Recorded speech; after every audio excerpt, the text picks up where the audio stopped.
আসসালামু আলাইকুম। এখন শুনবেন সংবাদ শিরোনাম। বুধবার সন্ধ্যায় অথবা বৃহস্পতিবার জাতীয় নির্বাচনের তফসিল। প্রধান বিচারপতির কাছে ৩০০ ম্যাজিস্ট্রেট চাইলেন সিইসি। কাল রাষ্ট্রপতির সাথে সাক্ষাৎ। আওয়ামী লীগ আমলে সশস্ত্র বাহিনীকেও রাজনীতিকরণ করা হয়েছিল মন্তব্য তারেক রহমানের। ভারতের ইঙ্গিতে ভারপ্রাপ্ত চেয়ারম্যান আসছেন না, এমনটা না ভাবার আহ্বান ফখরুলের। গুরুত্ব পাচ্ছে না সংস্কার, ক্ষমতায় যেতে ব্যস্ত বিএনপি জামায়াত, বললেন এনসিপির সদস্য সচিব আক্তার। ভোটের হিসেব নিকেশে রাজনীতির গতিপথ নির্ধারণ সম্ভব নয়।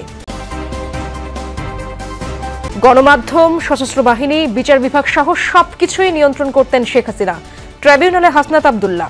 বিচারের মাধ্যমে সেনাবাহিনীকে কলঙ্কমুক্ত করার আহ্বান। সিলেটে পুলিশ কর্মকর্তাকে ছুরিকাঘাতের ঘটনায় নিষিদ্ধ ছাত্রলীগের কেন্দ্রীয় নেতা রাজু আটক। রাজধানীতে মা মেয়ে খুনের ঘটনায় গ্রেপ্তার হয়নি কেউ।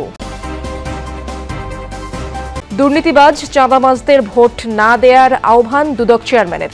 সংস্কারের পথে সবচেয়ে বড় বাধা আমলাতন্ত্র, অভিযোগ টিআইবির নির্বাহী পরিচালকের। আসসালামু আলাইকুম। এতক্ষণ দেখছিলেন সংবাদ শিরোনাম, এখন দেখবেন বিস্তারিত।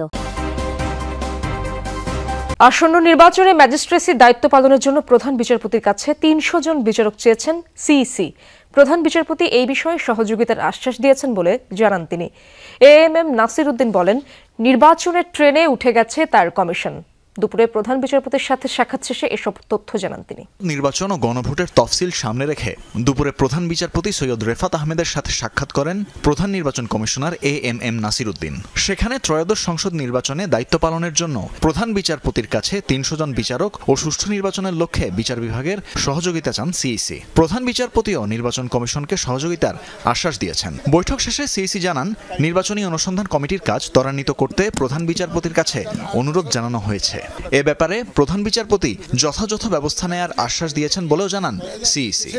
ইলেকট্রাল ইনকোয়ারি কমিটির যাতে ওনারা ডেপ্লয় করবেন আমাদের শিডিউল ঘোষণার সাথে সাথে এই কাজটা যাতে ত্বরান্বিত করেন উনি, সেটা ওনাকে একটু রিকোয়েস্ট করেছে। চলতি সপ্তাহেই তফসিল হয়ে যাবে বলেও জানান প্রধান নির্বাচন কমিশনার। যে লোকজন দেওয়ার কথা আছে, ডেভেলপমেন্ট আছে, ওই ব্যাপার মধ্যে ওনারা যথাযথ ব্যবস্থা নিচ্ছেন এবং নেবেন, কোনো অসুবিধা হবে না, এটা ইস্যুর করেছেন। আর কোনো মামলা নিয়ে কোনো আলাপ করেন না। এর আগে সোমবার পোস্টাল ব্যালট বাতিলের ৬ কারণ উল্লেখ করে সংসদীয় আরপিওর গ্যাজেট প্রকাশ করেছে নির্বাচন কমিশন। একই সাথে জানিয়েছে, পোস্টাল ব্যালটে থাকবে না স্থগিতকৃত প্রতীক। সেই ব্যালটে থাকা প্রতীকগুলোয় দাগ দেয়া না থাকলে বা একাধিক টিক বা ক্রস দেয়া থাকলে ব্যালট বাতিল হিসেবে গণ্য হবে। এছাড়া কোনো প্রতীকে টিক বা ক্রস দেয়া হয়েছে তা বোঝা না গেলেও বাতিল হবে সেটি। গণনা শুরুর আগে রিটার্নিং অফিসারের কাছে না পৌঁছালে, আদালত প্রার্থী তালিকায় পরিবর্তন আনলে, ঘোষণাপত্রে ভোটারের সই না থাকলে সেই ব্যালট বাতিল বলে বিবেচ্য হবে। সংশোধিত আরপিওতে উল্লেখ করা হয়, পোস্টাল ব্যালটের জন্য রিটার্নিং অফিসারের কার্যালয়ে ভোট কেন্দ্র হিসেবে ধরা হবে। এছাড়া ব্যালট গণনায় রিটার্নিং অফিসার, একজন প্রিজাইডিং অফিসার ও কয়েকজন পোলিং অফিসার নিয়োগ দেবেন। আওয়ামী লীগের আমলে ৩ বাহিনীকে রাজনীতিকরণ করা হয়েছে বলে মন্তব্য করেছেন বিএনপির ভারপ্রাপ্ত চেয়ারম্যান তারেক রহমান। গুলশানে চেয়ারপারসনের কার্যালয়ে অবসরপ্রাপ্ত সামরিক কর্মকর্তাদের সাথে মতবিনিময় সভায় এমন মন্তব্য করেন তিনি। বলেন, সে সময় কোনো জবাবদিহিতা ছিল না, তাই প্রতিষ্ঠানগুলোকে আবার নতুন করে গড়ে তুলতে হবে। এ সময় তারেক রহমান জানান, চিকিৎসকরা বারণ করলেও সশস্ত্র বাহিনী দিবসের অনুষ্ঠানে গিয়েছিলেন খালেদা জিয়া। তিনি মানসিকভাবে উৎফুল্ল ছিলেন, কেননা সামরিক বাহিনীর সাথে জিয়া পরিবারের সম্পর্ক অত্যন্ত ঘনিষ্ঠ। সভায় দলের মহাসচিব মির্জা ফখরুল ইসলাম আলমগীর বলেন, ভারতের ইঙ্গিতে তারেক রহমান দেশে আসছেন না, এমন ভাবনা সঠিক নয়। আরো বলেন, বিএনপি গণতন্ত্রের ব্যাপারে কখনো আপোষ করেনি। গত 15, 16, 17 বছরে আপনারা অনেকে বক্তব্য যারা রেখেছেন তাদের মধ্যে থেকে হচ্ছে আমাদের ডিফেন্স, আর্মি, নেভি, এয়ারফোর্স যেটাই হোক, এগুলোকে পলিটিসাইজ করা হয়েছে। এগুলো যেরকম পলিটিসাইজ হয়েছে, এর বাইরে যেই ইনস্টিটিউশন গুলো আছে গভর্নমেন্টের, কম বেশি সবগুলোকেই কিন্তু সিস্টেমেটিক্যালি ধ্বংস করে দেওয়া হয়েছে। বিএনপি আমলে বাংলাদেশ 5 বার দুর্নীতিতে বিশ্ব চ্যাম্পিয়ন, এটা আওয়ামী লীগের অপপ্রচার। দুর্নীতির লাগাম টেনে ধরার ট্র্যাক রেকর্ড শুধু বিএনপির আছে বলেও মন্তব্য করেছেন দলের ভারপ্রাপ্ত চেয়ারম্যান তারেক রহমান। দুর্নীতি প্রতিরোধের পাশাপাশি আইনশৃঙ্খলা নিয়ন্ত্রণে নেতাকর্মীদের কঠোর হওয়ার আহ্বান জানান তিনি। রাজধানীর কৃষিবিদ ইনস্টিটিউশনে দেশ গড়ার পরিকল্পনা শীর্ষক আলোচনায় ভার্চুয়ালি যোগ দিয়ে এসব কথা বলেন তিনি। বিএনপির সমর্থনে ঘরে ঘরে যেতে নেতাকর্মীদের নির্দেশও দেন তারেক রহমান। সংসদ নির্বাচন সামনে রেখে জনসমর্থন তৈরিতে বিএনপির পরিকল্পনা পাকাপোক্ত করতে কৃষিবিদ ইনস্টিটিউশনে 7 দিনব্যাপী দেশ গড়ার পরিকল্পনা শীর্ষক আলোচনা। তৃতীয় দিনে আমন্ত্রিত জাতীয়তাবাদী স্বেচ্ছাসেবক দল ও ওলামা দলের নেতাকর্মীদের সামনে ভার্চুয়ালি বক্তব্য রাখেন বিএনপির ভারপ্রাপ্ত চেয়ারম্যান তারেক রহমান। যে 2001 থেকে 2005 তার আগে কারা কি করেছিল সেটি আপনাদের সামনে উপস্থিত আছে। বক্তব্যের শুরুতেই 5 বার দুর্নীতিতে চ্যাম্পিয়ন তকমাটি আওয়ামী লীগের অপপ্রচার দাবি করে 2 মিনিটের ভিডিও প্রদর্শন করেন তিনি। জানান টিআইবির জরিপের ভুল ব্যাখ্যার কথা। বলেন দুর্নীতি দমনের ট্র্যাক রেকর্ড শুধু বিএনপির আছে। দুর্নীতি দমন কমিশনের স্বাধীনতা নিশ্চিত করার প্রতিশ্রুতিও দেন তারেক রহমান। দুর্নীতি তকমা থেকে ধীরে ধীরে ধীরে ধীরে বিএনপি সরকার, খালেদা জিয়ার সরকার বের করে নিয়ে এসেছিল। এর সাক্ষ্য প্রমাণ, এটি আমাদের কথা না, ফ্যাক্টস এন্ড ফিগার দিয়ে আপনাদের সামনে উপস্থাপন করা হয়েছে। সংস্কার নিয়ে কথা বলছে না রাজনৈতিক দলগুলো, ক্ষমতায় যাওয়া নিয়ে ব্যস্ত বিএনপি জামায়াত।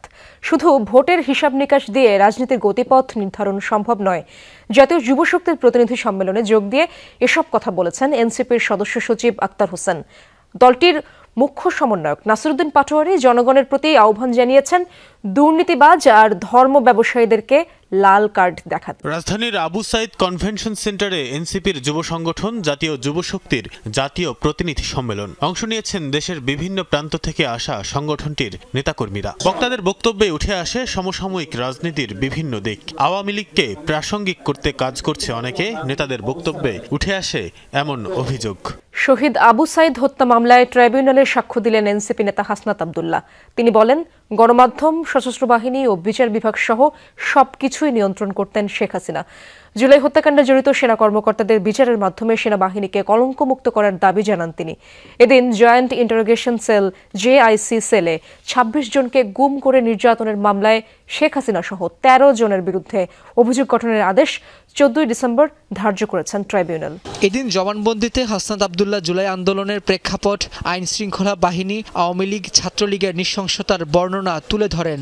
আবু সাইদ হত্যায় বেগম রোকেয়া বিশ্ববিদ্যালয়ের প্রশাসন ও আইন শৃঙ্খলা বাহিনীর জড়িত সদস্যদের বিচার চান তিনি। সেই সাক্ষ্যে উনি ওনার এই আন্দোলনে ওনার অংশগ্রহণ, ওনার আটক, ওনার উপরে নির্যাতন এবং উনি কি কি দেখেছেন, কি কি করেছেন, ওনার সকল ঘটনার বর্ণনা করেছেন। মিলিটারি, মিডিয়া, জুডিশিয়ারি এর সাথে যুক্ত হয়েছিল ব্যুরোক্রেসি। এই 3টা নেক্সাসকে উনি এমনভাবে নিয়ন্ত্রণ করেছিল যেটার মধ্য দিয়ে উনি রাষ্ট্রের তথৈবচ অবস্থা করতে সক্ষম হয়েছিলেন। জুলাই হত্যাকাণ্ডে জড়িত সেনা কর্মকর্তাদের বিচারের মাধ্যমে সেনাবাহিনীকে কলঙ্কমুক্ত করার দাবি জানান হাসনাত আব্দুল্লাহ। সিলেটে আসামি ধরতে গিয়ে পুলিশকে ছুরিকাঘাতের ঘটনায় অভিযুক্তকে গ্রেপ্তার করা হয়েছে। হাসপাতালে ভর্তি সিআইডি উপপরিদর্শক খোরশেদ আলমের অবস্থাও আশঙ্কামুক্ত বলে জানা গেছে। পুলিশের দাবি, অভিযুক্ত রাজু নিষিদ্ধ ঘোষিত সংগঠন ছাত্রলীগের কেন্দ্রীয় কমিটির নির্বাহী সদস্য।